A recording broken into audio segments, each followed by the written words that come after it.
आहेत ना, बोलता बोलता त्यांनी अर्धा तास म्हणायचे 4.5 तास म्हणले. पण माझ्या प्रदेशाध्यक्षांचा आभार मानतो ना, त्यांनी 3-4 वेळा मला वाटतं त्याचा खुलासा दिला.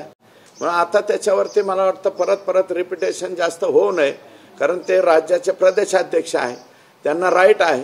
त्या राईट प्रमाणे त्यांनी बोलवण्याचा, कारण सरकार महायुतीचं असल्यामुळे.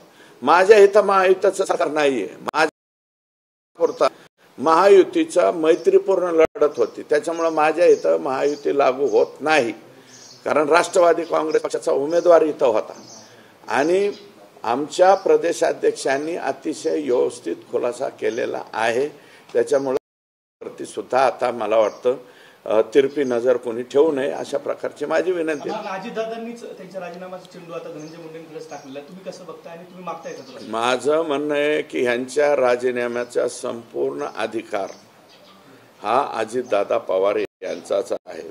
अजितदादांनी त्या सांगितलं ना, स्वतः मी सुद्धा राजीनामा दिलेला आहे, मी पाहिलेला आहे अजितदादांनी राजीनामा. आम्ही जरी विरोधी पार्टीत असलो तरी अजितदादांनी राजीनामा दिलेला. ज्यावेळेस 71,000 कोटीचा त्यांच्यावरती जास्त भ्रष्टाचार व्हायला लागला, 71 कोटी 71,000 कोटी 71,000 कोटी याचा भडीमार झाल्यावर त्यांनी राजीनामा. तसं माझं म्हणणं काय आहे की धनंजय मुंडेंनी देऊन टाका, थोड्या दिवसापुरता राजीनामा द्या ना. आणि तुमचा संबंध जर संतोष देशमुखच्या खुनामध्ये नाही आला, हे जे भ्रष्टाचाराचं आहे याच्यात नाही आला, तर परत पुनर्स्थापित व्हा ना तुम्ही. परंतु तुम्ही का चिटकून बसलाय त्याला, कशामुळे अलगत चिटकून बसलाय? आणि त्याच्यामुळे आमचे कुठं आजच्या पक्षाची पाहिजे तेवढी प्रसिद्धी होती, त्याच्यामुळे आम्हाला बी आनंद वाटतोय. कशाला प्रसिद्धी कोणाची होते? याच्यात जास्त फायदा धनंजय मुंडे यांनी राजीनामा न दिल्याचा कोणाला होणार आहे? तो माननीय अजितदादा पवार यांच्या पक्षाला होणार, असं माझं मत आहे. सर्वाधिक जास्त फायदा. दादा म्हणले या अगोदर तुम्ही जे तक्रारी दिल्या होत्या किंवा जे आरोप केले यावर मुख्यमंत्र्यांकडे आपण तक्रार केली आहे का आणि त्याच्यावर काही कारवाई झाली? 100% सगळ्यांच्या बाबतीत लेखी संतोष देशमुखच्या खून प्रकरणापासून मी बिंदू नामावलीच्या बाबतीत पत्र दिलेत.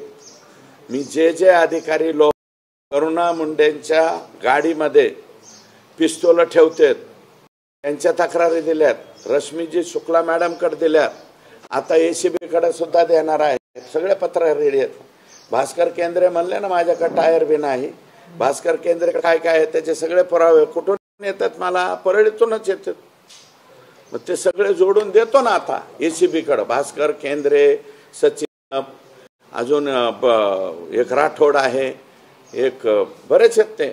आणि हे खासदाराची चड्डी काढणारा ते बदली होऊन गेलेला कोण? ते गणेश गर्जे मुंडे, गणेश मुंडे. मला एक सांगा, खासदार राष्ट्रवादी काँग्रेस पक्षाच्या शरद पवार साहेबांच्या पक्षाचा असो, पण मेंबर ऑफ पार्लमेंट आहे ना, मेंबर ऑफ पार्लमेंटची चड्डी काढतो म्हणजे काय वाक्य आहे?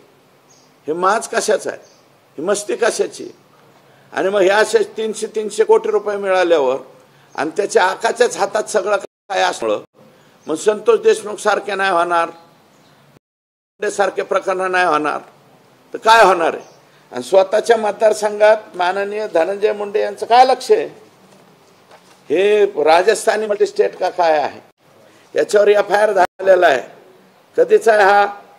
2024चा FIR आहे.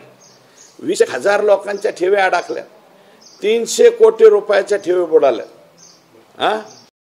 15 महिने झालं, फक्त चेअरमन अटक आहे. कोण चेअरमनचं नाव काय? बियानी, एकटाच अटक. बाकी सगळे संचालक फरार आहेत. कस काय फरार राहतात धनुभाऊ?